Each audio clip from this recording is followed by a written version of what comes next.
back to InsideX, episode number 6, coming at you here. Can't believe we're already this far in. No racing in the books yet. Hopefully soon. I got a great show coming towards you guys. I'm going to go through the breakdown just after we thank a few of our partners here. Data Video, supplying all the cameras, all the audio here in the studio. Parts Canada, obviously, we support the sport. Check out those guys, all in your local dealer. Rockstar Energy, bringing us the XD brand new to the shelves. Hit up the 7-Eleven near you. Royal Distributing, Cardo Systems, and Yamaha Sport Canada. Check all those guys out. Now jump into the show here. We got a great show going on. The Insider Trading talks about the MRC today, what they do for you, what they can do for your region. I'm going to talk to Ryan Gauld about that. The Rockstar Energy recap this week. We got the 2019 River Glade National, one of my favorites. Great little clay track out in the East Coast there. Parts Canada prediction. We go to part 2 of the 4-part 250 class. So we're going to check in on some more of those riders. Guest interviews today will be Dylan Wright of the GDR Fox Racing Honda team. Going to check in with that number 9 bike there, see how he's been doing. And also the 3-time MXO Nations team manager, Kourtney Lloyd. We're going to check up, see what she's up to on the West Coast. And we're going to take a quick commercial break. We'll be right back with Ryan Gauld.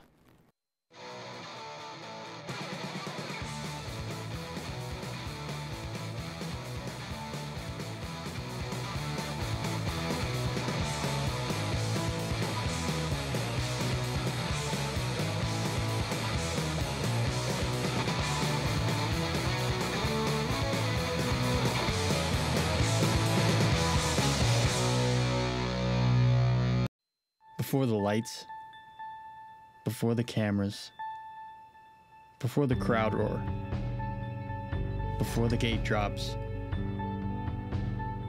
before the first turn,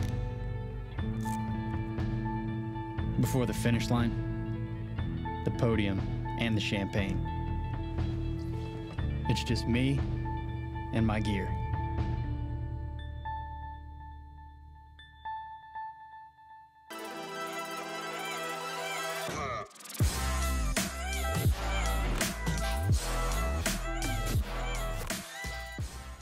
Welcome back to another Insider Trading. I got Gauldy, my partner in crime, here with me, and the perfect person to talk to you about the MRC stuff.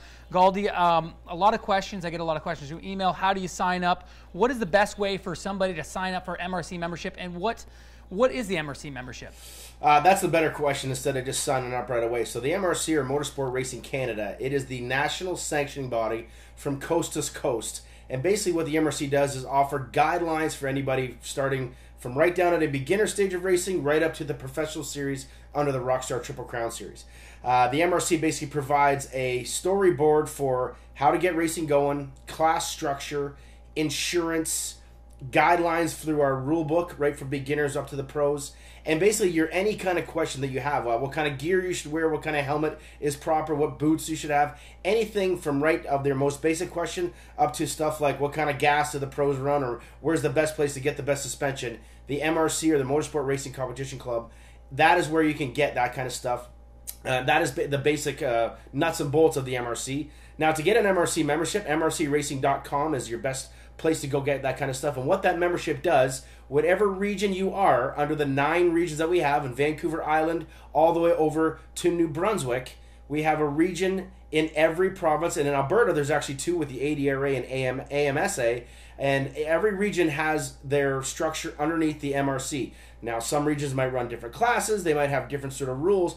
But there's a basic sort of umbrella that the MRC sort of holds, and everybody falls in line underneath that. So we can all run it under the same structure. So if you did travel, say, from Ontario all the way out to Saskatchewan or British Columbia, it's like a gym membership at the YMCA. Everything works the same. Your membership carries across the border and allows you to race in another region against other competition in that same class bracket if you're a part of the MRC membership.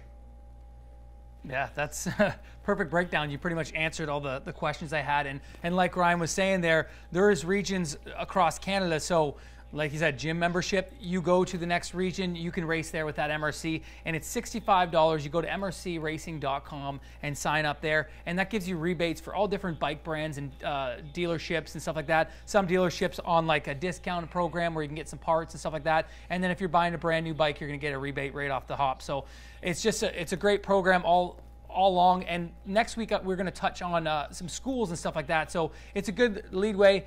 You talk to your region, hey, where do we get the schools? We're going to break down some of the schools across Canada, but always go to your region head. They'll be able to direct you in the right place to get you schooling, to get you riding safe, and you know, get you racing eventually. But thanks, Ryan, for the breakdown. Obviously, we're going to have some more updates and news along the way, but that was a perfect little rundown for these guys here, and we're going to take a quick commercial break. We're going to come back with some race action.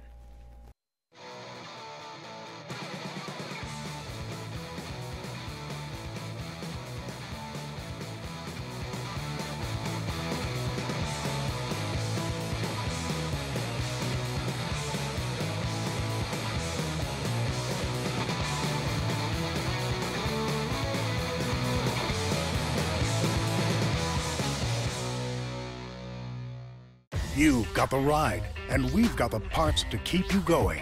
Royal Superstores, with massive selections of products no matter what your power sport is. Top brands you've come to trust. Huge selection, amazing prices. Your one-stop shopping destination for the rider in you. Royal Distributing, Canada's power sports leader. Shop online, by phone, or in one of 4 retail locations. Fast coast-to-coast shipping right to your door. Royal Distributing. Eat, sleep, ride.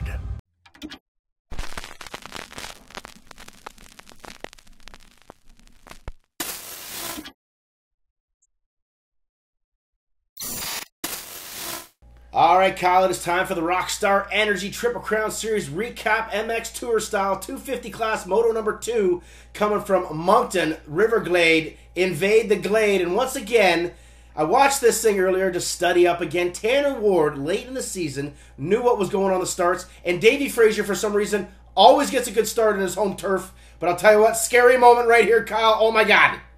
Oh my God, for the number 1 rider, Jess Pettis, almost taking his head off there, still making the pass on Dylan Wright, making it work, but Davey Fraser, he was rode off there, his bike was pushed off later, and complete shambles there. But this battle right here, can Dylan Wright be denied this this win here? Yeah, I know Jess Pettis sure did put up an amazing fight, but there was nothing he could do. Dylan Wright is just sheer strength going on right here. In this moto here, he makes his pass. He would never look back again, and he would move on here to get Tanner Ward a little bit later on. So we just saw Tanner leaving the thing. This moto would mark a 6-moto streak. Here's this pass coming up. A 6-moto streak for Dylan. He really stamped the 2019 championship in these last 3 rounds, man. It was amazing to see, and he was so strong going anywhere he wanted. Right now here, look at this. Tanner Ward goes wide. Not too sure where he was going. Dylan Wright says, thanks a lot. It's Christmas here in Moncton.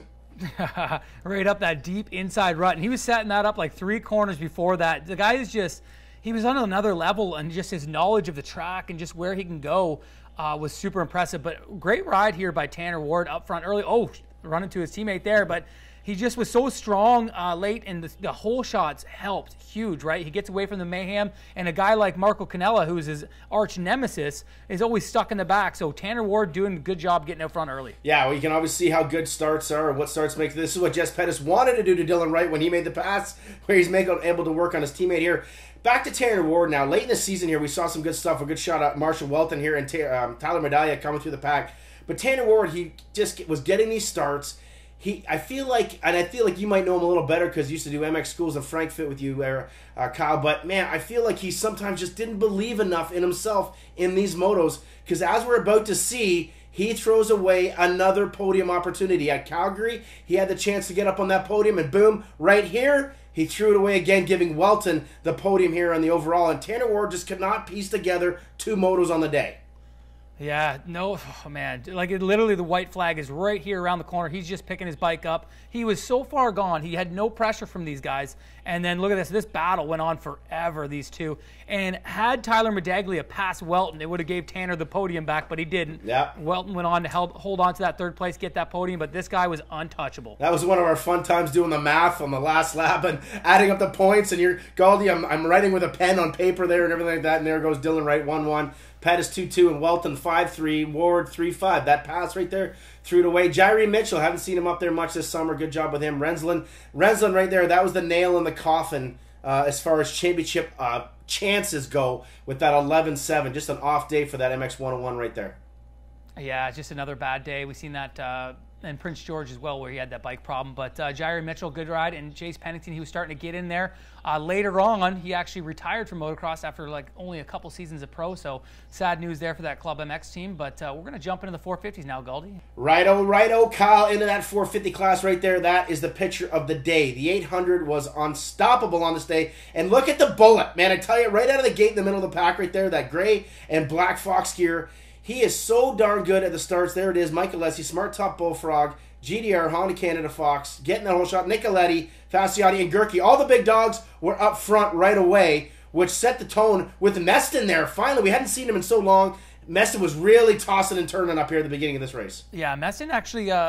I remember him talking about it mid-season where he wasn't riding like himself, and then he just clicked all of a sudden, and he started battling with the big boys again up in that top 5 region, and it was good to see the number 10 up there and finally getting used to that Yamaha. Now he'll be back to the Husky for 2020. And you know what? It's funny. He gets that taste at Calgary. That's his home park, home turf. He gets that taste of these guys at Calgary, and then he can never seem to kind of match it. Right here in Moncton, kind of a similar sort of soul, very slippery, ruddy kind of stuff right there, and he's right back in that mix. If he can find a way to kind of carry that thing, look at this, uncharacteristic by the 6-time champion right there, laying it over, letting Gurkey go by. But Meston, man, if he can find a way, look, because he's not far behind these guys, he's right there. Yeah, he's right there. The clay does him well, but yeah, that's uncharacteristic of the number 1 bike, just letting the front end slide out. But man, trying to track this guy down, he was on another level all day long, and I think he was fired up from the weekend before. We've seen the fireworks at Sandali, and he was bringing some rage to this moto here. But Nicoletti, his starts really hurt the 54. If he could start up front, man, he keeps trucking all the way through those 30-minute motos. Oh, 100%. Well, he actually did get a great start this moto, but Alessi was just unmatched. He found that speed and did what he's done, and we've seen Alessi do good things at Moncton many times before. Here's a good shot of your brother going by Cade Clayson right there in the Sky Racing. Don't get a lot of see Cade, but Cade got himself a bit of a better start in that moto, and he was hungry on this day. He was good on this day, and then here we go. Gurkey, though, he was on a mission. Once again, the luck of surrounding him all year long, which is something that you could just never... You can't write a worse story than 2019 Matt Gurkey, man, and I'll tell you, Kyle, another couple seconds here, we're going to see it continue. Yeah, it was just heartbreaking. It was just like you couldn't be like more upset for the guy. He just got through Sandali where he lost his overall, and then he comes around this corner, Gopher Dunes before Sandali where he broke both times, and then boom. I'm not sure what happened there, if it was a clutch or if something went out and it just wouldn't start. You could see the frustration in the number 2. Do you think he's singing there, or do you think he's yelling? I think he's yelling. I'm gonna go with a yell. But here it is, here's the 800 again, just untouchable here in moto number 1. He was so good, and remember too, coming after that last weekend, everything was kind of tempered. Everything was quiet in the pits, unsure what was going on. The fines and all the dockings got handed down a little bit later than the event there. He comes out and does exactly what he needs to do, gets that start, gets back in that hunt right there. Fasciotti kind of finishing a little bit back. As we move into moto number 2, once again, we'd see the 800 get a jump, but it was actually Josh Cartwright kind of getting out a little bit earlier there, maybe getting that whole shot, but Alessi makes a pass right away, a couple guys going down. And once again, Alessi, you wouldn't see him for the rest of the moto. Yeah, see you later. He checks out on the field again and leaves the battle for these guys. Look at Nicoletti, Colton Fasciotti. You'll see Cole Thompson jump up in here. 3 heavy hitters that are going to battle it out for that 3rd position. And you know, this is a wild moto for Phil Nicoletti. Other than Mendoza where he crashed and the Sandali incidents where he hit Gurkey and then obviously got docked, this is the only moto all year long where Phil finished off the podium with no issues. As we see, there it is. And look at Meston in the mix again. You got to believe it all year long, Keelan. The kid has got the stones to get up there. And then Cole Thompson making that pass to Meston. Man, he belongs when the surface is like that. Yeah, when it's a clay track, he's digging deep and he's up with the big boys. But here we go. Colton Fasciotti sitting in there, 2nd place. Cole Thompson in 3rd now and trying to track down the champ. And on this stage, Cole just couldn't get the starts. He was as fast as these guys, but he's coming from the back. And as you know, like I know, man, the roost at this place, probably the most unbearing of our national tour. Maybe Walton a little bit more there, but this one's got more stone in the dirt. The roost here is so hard to sit behind and battle a guy right there, but roost was not a problem. I think Alessi wore the same gear both motos, which I thought was kind of cool. Yeah, he probably didn't even change between motos. He probably just waited at the start line for the next one because he was ready to go. He didn't look tired at all. He was slinging these laps like no problem. Look at that, a little swirly on the outside. He got a little whiskey, the legs just dangling. He's still got the 450 just pinned. He's quite awesome to watch. That he's got that U.S. mentality of just grin and bear it type thing going on there. But this battle got tight later on in that moto there. You can see Fasciotti, he was kind of limbering just a little bit at times, not hitting his corners the same way, and Thompson was pushing as fast as he could go, and then all of a sudden you get Fasciotti's down in that crouch where he gets his head right into the bars. Looks like he's driving like a go-kart or something. Yeah, and I love when they jump down that waterfall jump there. You'll see Nicoletti do the same thing here in a bit. But yeah, not too far behind him. Nicoletti was still hanging in there, just not close enough to do any damage to these two. They kind of just had that nice little gap on them. And the funny thing, too, when you start pushing at Moncton or a track like Calgary, it usually bites you in the butt if you can't find that flow or get those tires to stick. And I think that's what Phil was battling a little bit. He was just kind of raging that those guys were able to pass him because they hadn't done it a lot prior to this, and then they were able to pull away. They were able to put the power to the ground, and I think he got frustrated. And the more he pushed, the more the track kind of bit him in the butt because it's a little bit more of that calm, relaxed atmosphere like we're watching out of Alessi Thompson Fasciotti that were able to make it work. And there's Alessi right here, man. A 1-1 day, perfect score. So I was doing a little bit of searching around before we got into this. Here it is, 1-1, 3-2, 2-4 for Nicoletti. Coming into this event after the Saint Denis won, 29 points behind Fasciotti for Alessi, and then 38 behind Fasciotti for Nicoletti. As they went into Saint Denis, it was 17, and Phil Nicoletti was tied. So such a crazy turnaround, and then a big jump right here. Alessi started to close it back up again, and there Clayson Meston having those great days. Cartwright, Marquez in there, Dowdy, and then of course that Rookie of the Year Gainer. Just one of those tough tracks, and if you come out of Moncton with that 1-1, you got to be feeling good, Kyle. No matter if we're going to a sand track next week, a win at Moncton just is a good feeling. Yeah, it's a good track, and a lot of people go fast there, so starts are very key. But yeah, it was a statement like, hey, I'm not out of this race yet, and obviously it went down to the last round between Alessi and his teammate Colton Fasciotti, but definitely Alessi did himself no favors at Saint Denis, but he redeemed himself the next weekend in River Glade, and he showed it there with the 1-1. But that's another recap in the books there, Gauldy. We're going to jump to quick commercial. We'll be back with Parts Canada prediction. There's nothing like race time. Something that's super undescribable. Nothing gives me that same adrenaline rush. It's all or nothing. Your heart starts beating faster. A lot of nerves. For me, I still get nervous. You know, the adrenaline. You feel focused. Everything else goes away. You're in the moment. I think that's the feeling that we live for. One goal, one vision.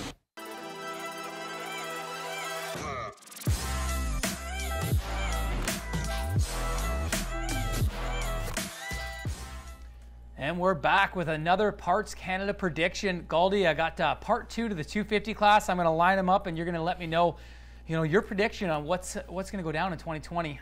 First, right off the hop, Quinn Amiot, pretty much tied for that Rookie of the Year. He ended up getting the Most Improved Rider of the Year last year for the Triple Crown Awards.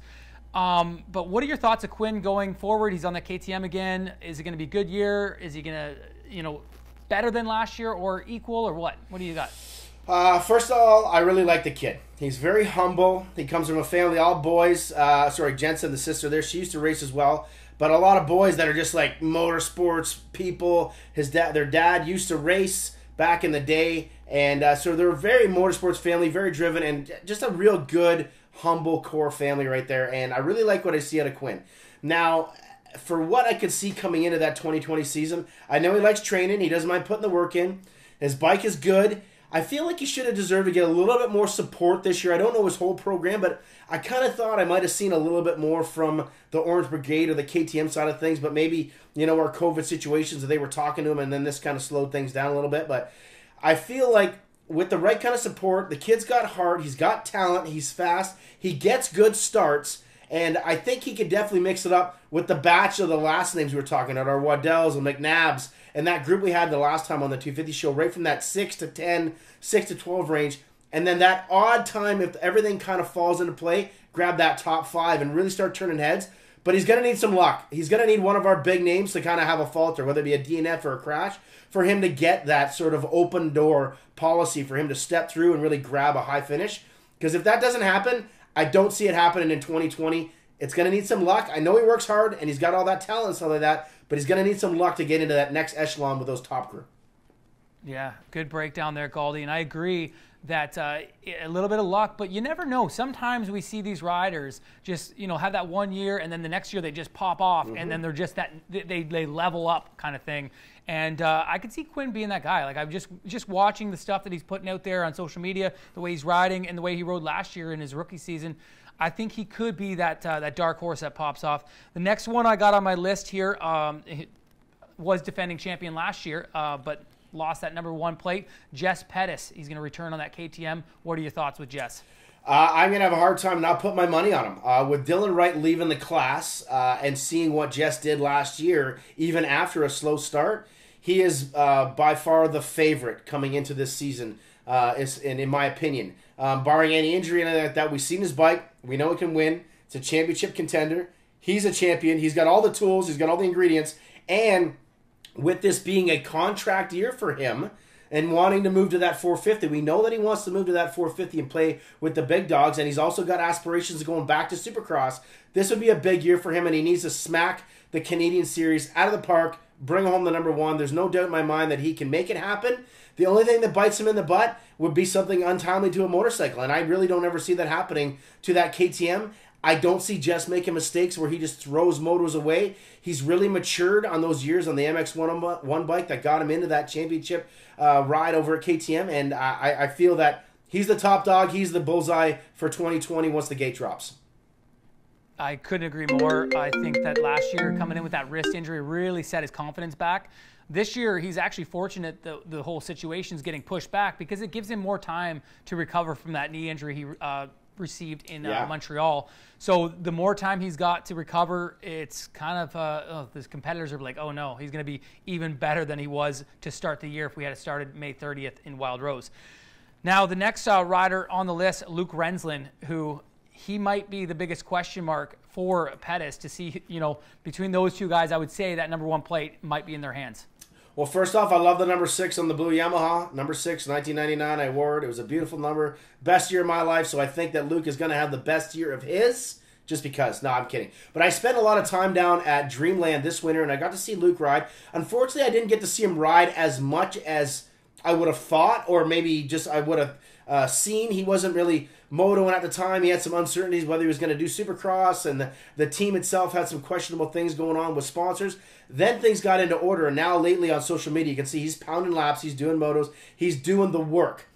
I kind of sometimes feel like the personality that you see in Luke bites him in the butt sometimes because he looks like he's serious, but then all of a sudden he's very joking. Now, does that transfer on the track? I don't think so when we see the results last year, but then we go back to the round we just recapped with Moncton, and then we see him having an 11-7 day. And with an 11-7 day, you're not winning a title. Especially in Canada, short rounds, 9 rounds, 18 motos, even shorter this year. If we get back to it, he's got to be guns a-blazing right away. I know he's that type of guy, but he's got to be focused at the task on hand, maybe bury some of that joking stuff and get it done. I read an interview this week with Ryan Villapoto. Hey, we hate our desk job, but you know what? That's the job we got to do. Sometimes you just got to bear down and focus. I think Rensland lacks a little bit of that sometimes. If he can get that focused in, the bike, the tools, everything's there, he can make it happen, and I think that's going to be the ticket. Yeah, I couldn't agree more. And I think, that, to be honest with you, out of all the guys that we're going to talk about, I really feel like the experience of Pettis and Rensland is above all of them.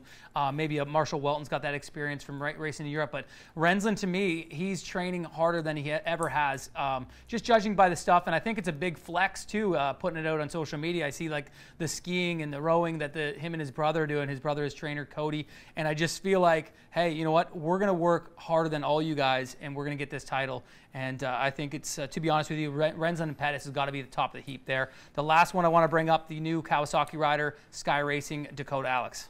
Hot ticket item right there. Unfortunately, we only get to see bits and pieces of his career the last little while, whether it be in the U.S. or even in Canada. He did a short little stint, kind of a privateer factory KTM back in 15 or 16 in Canada, then didn't come back, and then came and did our series last year with a couple of arena crosses. Then we only got to see him at the first 3 outdoors, and he gets hurt to go for dunes, and he's impressive.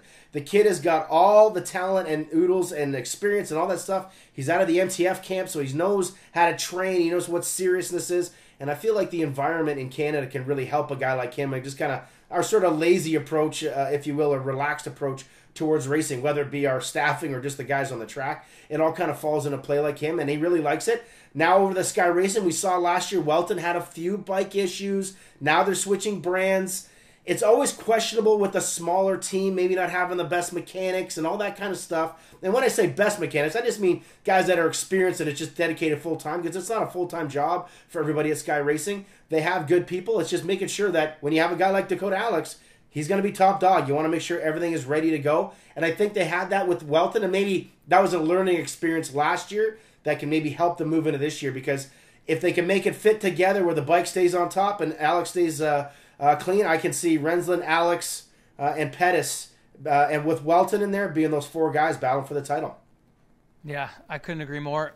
I think that Alex is he brings that raw speed, and last year he was in the big dog class 450s. We spoke about it earlier. That I don't think that's the perfect mix for him. I think he's a better lights rider, a 250 rider, and I'm really excited to see what he can do on that Kawasaki. I think those are strong bikes, and you know, the low pressure of being on the Sky Racing, he's not under that big tent of the big boys, but I think it's going to be good for Dakota Alex. But that's the 4 riders I had this week. I appreciate the breakdown, Gauldy. I think that's a good analogy on all of those guys, but we're going to come back with some 450 riders next week, and then we'll get back to the 250 the following. So we got a lot more riders to break down as we go in these coming weeks, but we're going to take another commercial break. We'll be right back.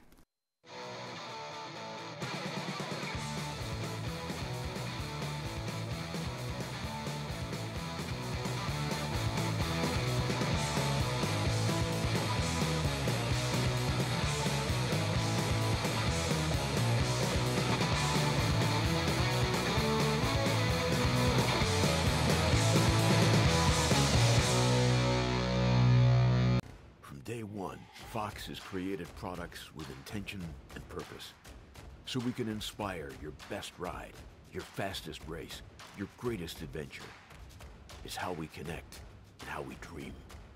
We were made for inspiration and for possibilities, for fast starts and long journeys, for challengers and for champions. Fox was made for you. So get out there and do what you're made for. Welcome back, and I've got a special guest with us here today.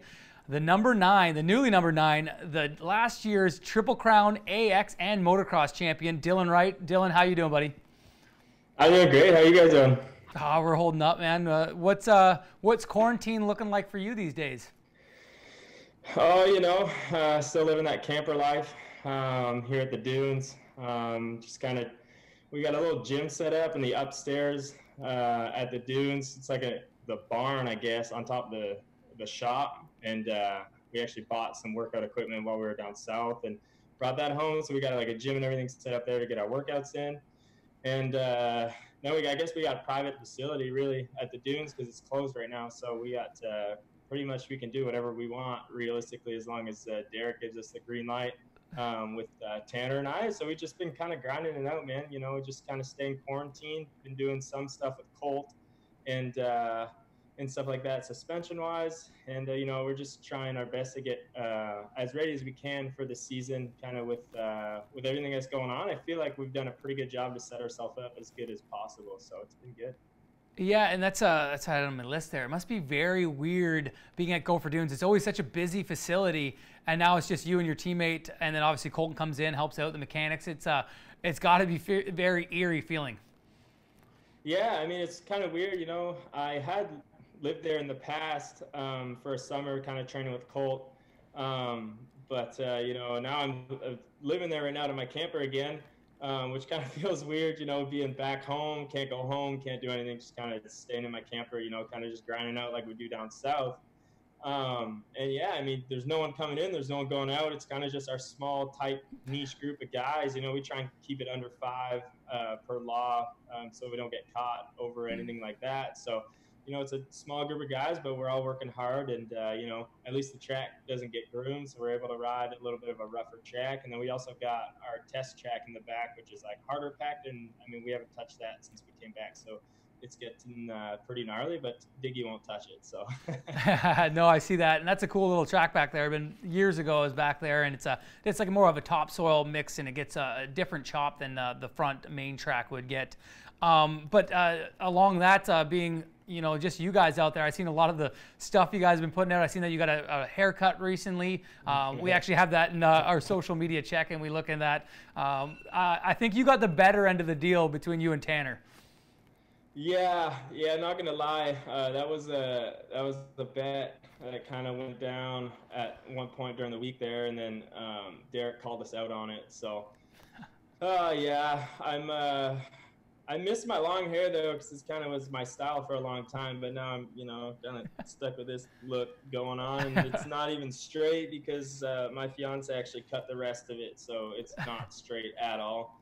So just waiting for the barbershop to open so I can maybe get it cut a little bit better, but it's that quarantine life. We're kind of just living it to the fullest. Yeah, good thing you're a moto guy and you got to wear a hat everywhere anyways to support the Fox Honda guys. But man, I just want to step back a little bit, and I know a lot of the guys that we come on, they all have a history and roots, and I know your roots run through the Walton Transcan big time. You won a lot of championships there. Just tell us how you got started and how it ended up being the road to Walton and then on to the pros. Yeah, I mean, obviously, Walton was a big thing for my amateur career. We went there every year as a family. It was like my dad's vacation of the year. He'd take a week off. We'd all go to Walton as a family, my mom, my brother, and everything.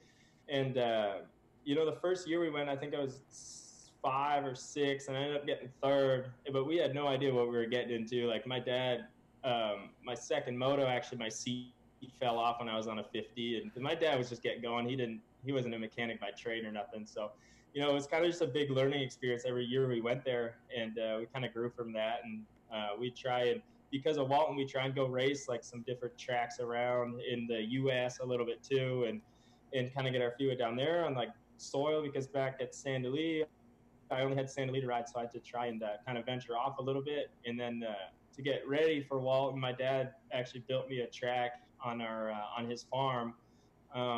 Where it was like harder packed topsoil, and then he made me, because I was on 50s at the time and we couldn't really get ruts super deep, so he'd make me go out with a shovel and dig ruts, to make it gnarly and stuff. And but we kind of just worked at my dad's place for the most part, prepping, getting ready for Walton. So it was always the big event of the year for us. And, we try to have as much fun with it as we can. And I still go back there now, even, as racing pro for so many years. You go back and I spend 2 or 3 days there during the week before the national, just kind of soak it in. And I know exactly what those amateur kids are going through. So, it's kind of the cool event for us. Yeah, no, I agree. And we grew up like an hour and a half from there, so it was kind of the go-to, and I was very fortunate that way. You're not too far from there, but a lot of people come from BC and stuff like that. And really, it's our biggest step in Canada. Obviously, we have the Western Canadian Nationals for amateurs, and as the ECAN at Deschambault. But that was kind of like the big thing, and it kind of gave you the stepping stone you needed to get in the pros. Two of the other guys I wanted to bring up, and I know you had some great battles throughout, and you guys are all in your pro class, is Jess Pettis. Obviously, you battled with him throughout your amateur career at Walton, and Weston Rosina, and yourself all came up through that program and all still racing pro and very competitive, all three of you. Yeah, exactly. I mean, Weston and I, probably that last year intermediate, we had some great battles that year. I was able to get kind of the most of them that year at Walton, but we battled back and forth quite a bit. And then Jess, actually, I used to race him like way back on 80s too, and same with Weston. We kind of battled at the Transcan every year, and it was kind of like that one race that we'd all like practice and train and get ready for, because we knew like when we got there, we'd go to battle. And it's kind of still cool to see like Jess and I, we're still battling, and Weston's still like racing pro and stuff. So it's all fun, to see kind of the progression that we've all made to get to where we are. Yeah, now not to skip over anything, but I just wanted to touch base a little bit on your 450 before I let you go. Now, making that jump, I'm sure And I know a lot of these pro guys coming up off the 250, especially at your stage where you're wringing everything you can out of that Honda 250. You get on that 450, it must be the greatest feeling ever.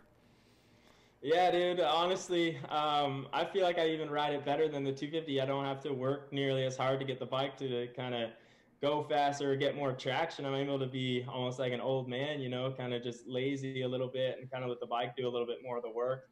And I can tell you my diet likes it because I'm able to, you know, eat a little bit more, you know, have a cheat day here and there, you know, have some ice cream and stuff to put on a little bit more pounds to throwing around. So I feel like it was a good switch for me, and it was the good time, you know, with Colton retiring and kind of trying to fulfill his boots a little bit, but that's not going to be easy. But at least I still got him working with me. We're still very tight, and you know, I feel like just with some of his mentorship, I'm going to be able to kind of smoothen out that transition into the 450 class, and I might have a little bit of an advantage, a little bit on a guy just kind of moving up with no mentorship like that. And yeah, I mean, I really like the bike. I like the setup. I like the engine package. I actually got to ride race engine a couple weeks ago here, so you know, I really like it. It's nice and smooth. It's kind of exactly what I wanted out of the bike. So I'm looking forward to kind of getting to race it when that gate drops. But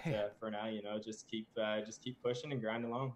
Yeah, man, and we can't wait to see the new number 9. Obviously, we see it through social media. You can check it out, Dylan Wright, on Instagram, Facebook, all those platforms. But man, it's been great catching up with you. I wish we had more time to just get more into your career, and we'll bring you back on. You're one of our top riders here in the Triple Crown, so we appreciate you taking the time out of your busy day with all your training. And man, best of luck with the rest of the quarantine. Keep grinding out those motos, and hopefully we'll see you in July. Yes, sir. Thank you. Will do. And thanks for having me on, guys. This is awesome. All right, buddy. Later.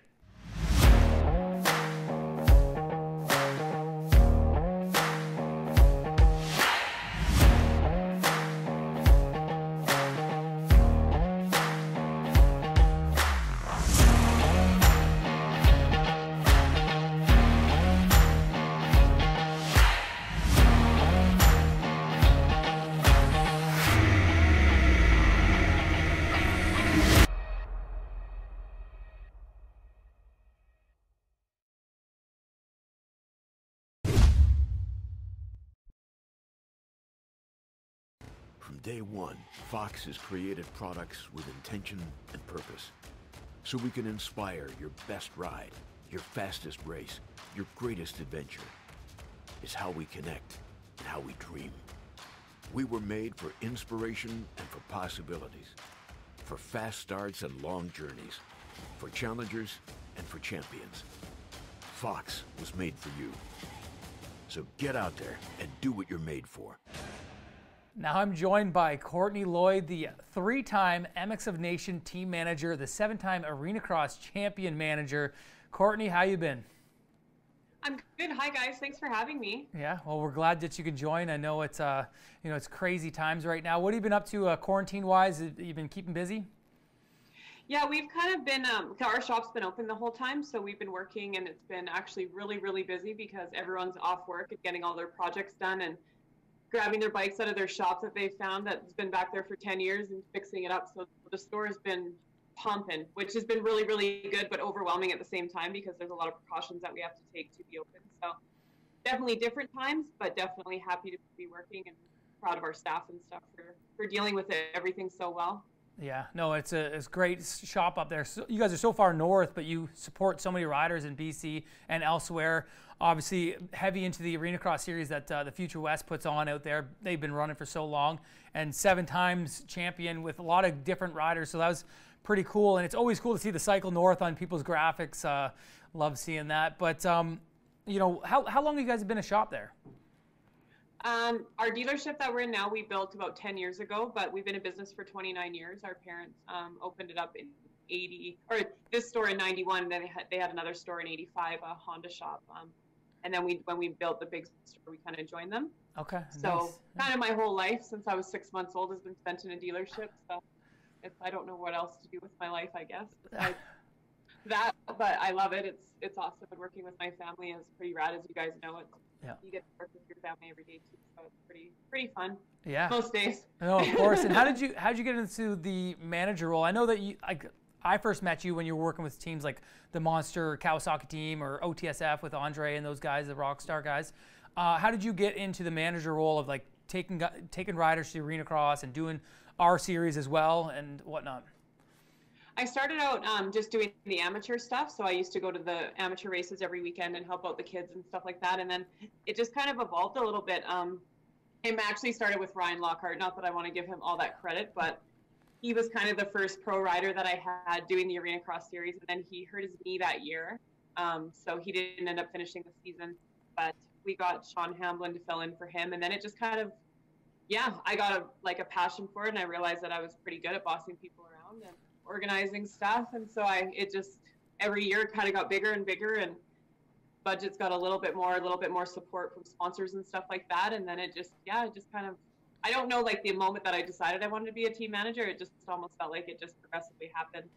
Yeah. No, that's you've had so much success in that series over there, so it's pretty cool that you guys have that, and traveling from the north down to the mainland of BC, the south there every weekend throughout the winter, battling it out with some great riders too you bring up. But then that led into like the MX of Nations, and you did that for 3 years. 1 year was Italy, England, and then you finish up at Redbud before taking a break from that. How was that experience? Because that's such a huge overtaking to organize all that, and I just can't imagine the time spent throughout the year.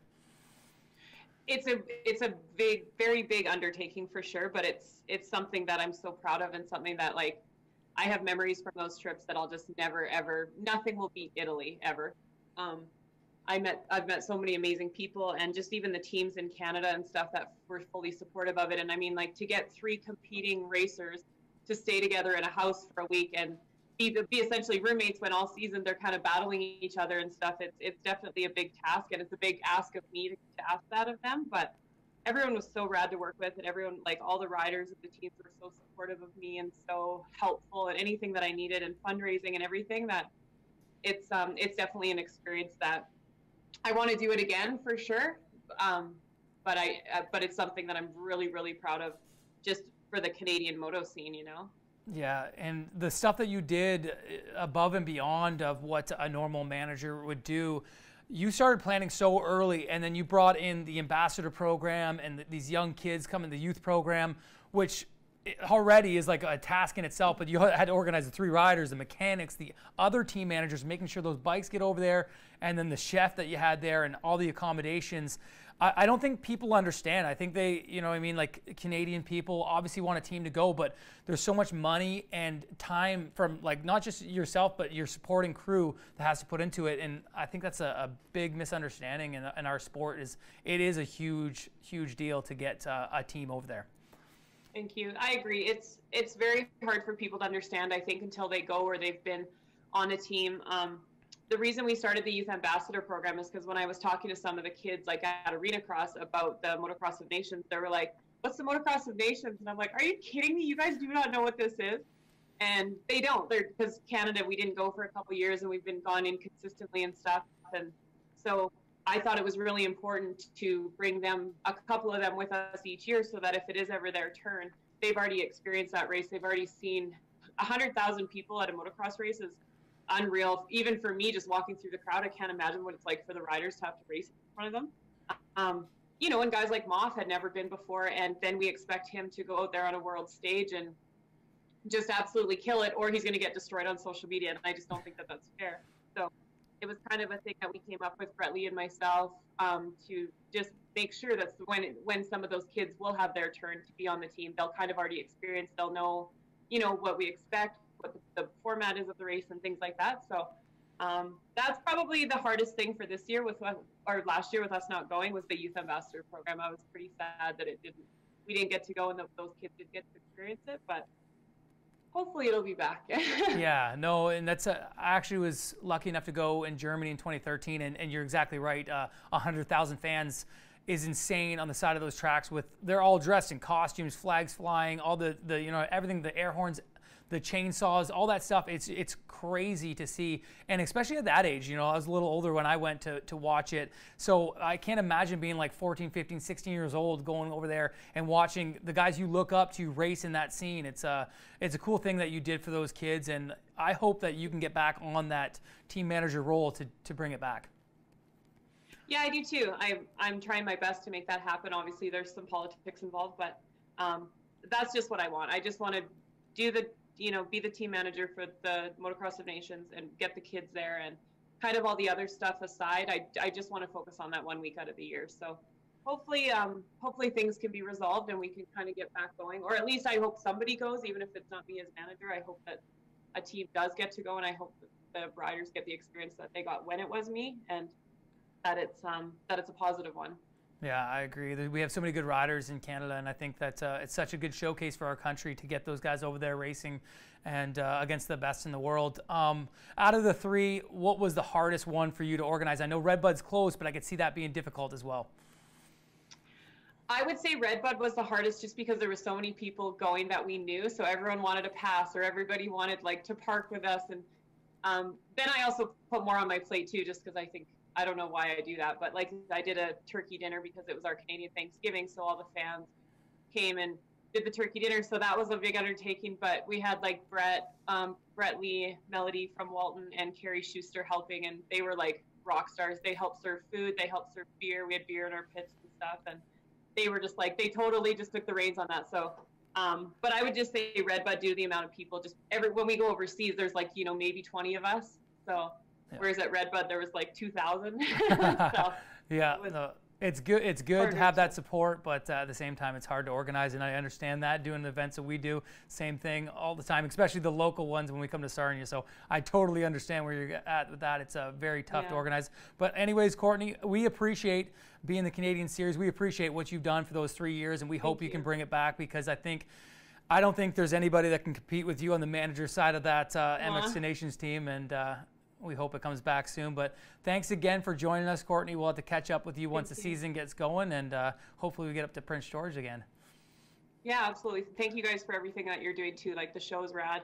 People are so pumped just to have some Canadian content for racing. So just the fact that you guys are doing this is pretty cool. So thank you. No, thank you, and we'll talk soon, Kourtney.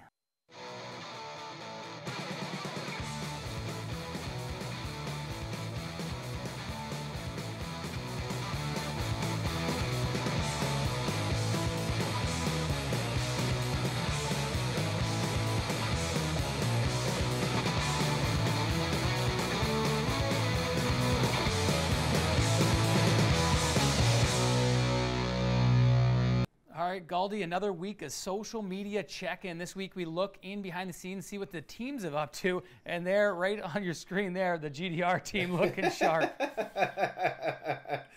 I can't even handle this. I mean, they've done a great job in this downtime right now to do that stuff. Every time I look at Dylan Wright in that picture, I just see his dad, Bill Wright, but he should be holding a Bud Light or something right there for sure. But awesome job. Good shot of the ins and outs of the Rockstar Energy OTSF rig right there the boys working on. And then the pits, quiet. Yes, we all want to be back. Oh, man, we miss it. The green grass and just the bikes there.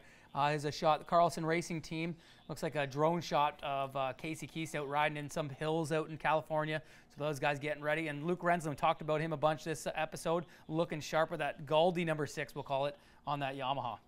Yeah. It actually does look like the same number 6 from '99. I think he copied it. Might have to pay Robbie. Bork there's on that Sky one. Racing getting set up for the year. Got a new trailer. Manluck team, who did the Supercross in the States, Gauldy. They'll have obviously Ryder Floyd is the only. Chase Marquier raced with us last year, so they're adding John Short to that team. So the Hondas all looking sharp, and then KTM posted a throwback. Cabin Benoit winning his last championship. The bike that wrecked the 2-stroke rule. We'll call it that one right there. No, unfortunately, we can't do the 2-stroke stuff because that bike works so good and Cabin was so magical that year on that motorcycle. Great job right there. But, man, another great show, Kyle. So much stuff to talk about, even though there's not that much to talk about. I don't know how we kind of come up with these things. It must be all no, man. There's just we gotta cover all throwbacks right now, and then just catch up with people in quarantine. But it was great to talk to Dylan Wright on the show today. Kourtney Lloyd with the MXON team. Hopefully we can get that back going someday once this coronavirus takes a hike and racing becomes normal again. But until then, we kind of just gotta wait it out and see what the government lets us do, eh, Gauldy? Unfortunately, patience right now is the key to our success. I think kind of the more we sort of sit back and allow things to develop, we can see all over the country tracks are slowly starting to reopen on the West Coast, where the number of cases of COVID were not that high. Again, it's all about social distancing and mass gatherings. Here in Ontario, we're still at 5. I know Quebec announced that they're going to start opening public schools next week. So things are happening. They're not happening a ton in our world, but they are happening, and eventually it's going to trickle down to us. And I can tell you right now, I gave our premier, Doug Ford, here in Ontario, a call this week, an email to try to get our, wheels in motion, if you will, because I basically consider us just like a golf course. So hopefully things happen sooner than later. But things are moving, people. We just got to be a little bit patient. Just asking for a little bit of patience. We'll get there, and we're all going to get there, and those gates are going to drop, and a 2020 season Triple Crown winners will be crowned. So all exciting stuff. But thank you again. Episode 6 of InsideX is in the books, Gauldy, and we'll tune in and check you out again on next Wednesday, 8 p.m. MAVTV or Two Wheel TV app, and then we re-air everything a week later, Thursdays on YouTube. So check out our YouTube channel. That's Rockstar Triple Crown. But again, thanks again, and we'll see you next week.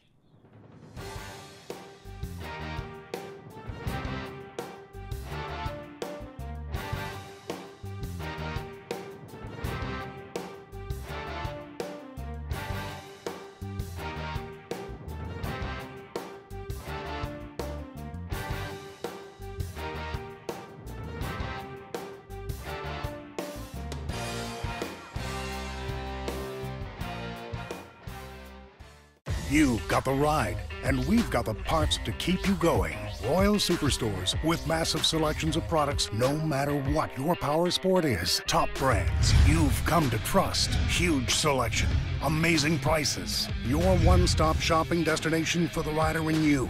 Royal Distributing, Canada's power sports leader. Shop online, by phone, or in one of 4 retail locations. Fast coast-to-coast shipping right to your door. Royal Distributing. Eat, sleep, ride.